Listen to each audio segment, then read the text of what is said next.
if you've ever been to the Juke Box on New Holland Pike, yeah, then you probably also have that one-time story.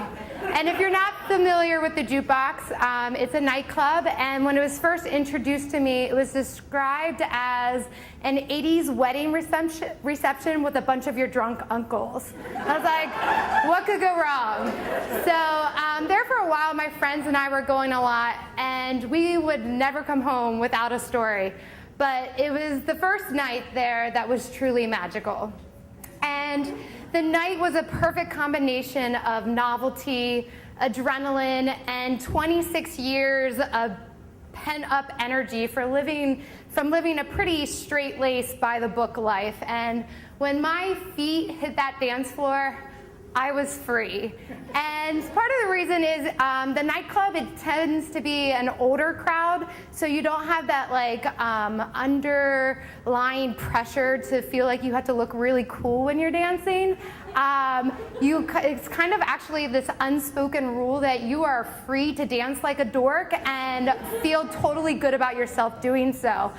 And that was me that night. I was totally doing the dork moves, and so was the guy I kept catching out of the corner of my eye. He was actually really hard to miss because his full head of brown curls was kind of an anomaly in the 50-plus crowd that was there that night. And so his moves were all over the floor, and his inner dork and his free spirit was jiving with mine. So much so that at the climax of the night, a song from Greece came on, and we had been dancing with each other throughout the night, but I decided I was going to pour out my heart and sing the lyrics. I got chills, they're multiplying, and I'm losing control, because the power you're supplying, it's electrifying. And at that point, I dropped to my knees before him, just as John Travolta had in front of Olivia Newton-John. And he didn't bat an eye, he didn't miss a beat, he helped me up, and we continued to do the choreographed dance to "You're the one that I want, you're the one that I want." And it was perfect, it was magical. It was two dorks dancing, no words exchanged, just dancing. And we continued through the night just dancing, and then my friends and I decided it was time to go. And as we were leaving, him and his friend decided to leave as well. And we acknowledged each other, thanked each other for the dance, and then wished each other safe travels. And then I said goodbye to my friends. I had driven separately and got in my car and immediately regretted, like, I had just missed an opportunity. And so I contemplate, like, I should get out of my car and run to his car and, like, introduce myself, and then kind of, like, talked myself out of that. And then got in my car, so I started driving, turned out of the parking lot, was going down New Holland Pike, and then I was like, no, like, I was reliving the night, reliving the magic. I was like, I should pull over, get out of my car, and flag him down. I've noticed he was behind me. I'm going to flag him down. It's like, no, I talked myself out of that. So I'm driving down Route 30, and he's still behind me, and then he was with his friend, their car pulls up beside me, and my mysterious dance partner was in the passenger seat, and he like does a dance in the window, and I'm like, yeah, I do a dance back, and then they're in front of me, and he then puts his hand out the window and does a motion like this, and I'm like, ooh, he's telling me to follow him. So I do, naturally.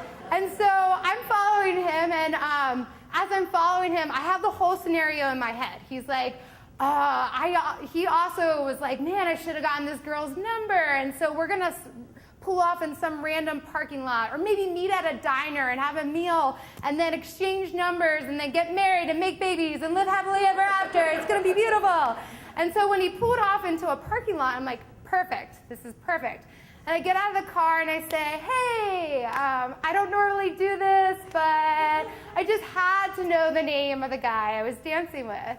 And he was like, yeah, cool. And so we exchanged numbers, and we were having conversation. And then we get to the point in the conversation where you either like wrap it up or you commit to fully getting to know each other right then and there.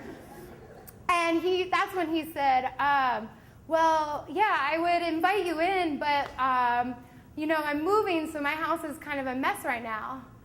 And that's when I realized I didn't follow him to some random parking lot. I, like a stalker, had followed him home. And I was now standing outside his home. And I don't know why I thought like following a stranger into an unlit parking lot in the middle of the night was any better, but I felt like what I had done was far worse. Like I had followed the guy home, and I was embarrassed, and he sensed it, and he was like, no, it's cool. Like, I'm so glad you did that. It's so hard to meet people these days. Apparently you have to follow him home. And it was cool, and we ended up like a week later going to the Hop, which is the York version of the Juke Box. And we danced the night away there, and things didn't end up really panning out between me and him, but I will never forget Dancing Dave and that one night at the Juke Box.